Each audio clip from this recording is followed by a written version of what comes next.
Cristo é o Filho de Deus? Crê, tem fé? E você também? Glória a Deus. Então levante a mão de vocês assim, aceitando Jesus como o único e suficiente Salvador da vida de vocês. A igreja estende a mão para cá. Senhor, aqui estão essas duas vidas te aceitando como Salvador, ó Pai. São jovens, são bonitos, têm saúde, têm garra para pregar, para evangelizar. Faça deles dois, Senhor, baluarte, instrumento vivo na tua casa, homens cheios do teu poder, Senhor, para que o teu nome seja exaltado na vida deles. Traga a família também.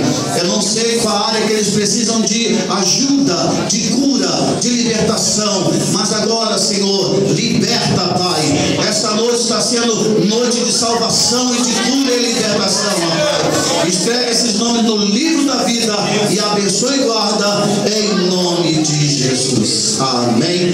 Agora é a paz do Senhor. Já sabe o caminho, estejam sempre conosco. Tem culto aqui terça, quinta e domingo. As palmas glorificam o nome de Deus. Amém. Amém. Aceita por um segundo.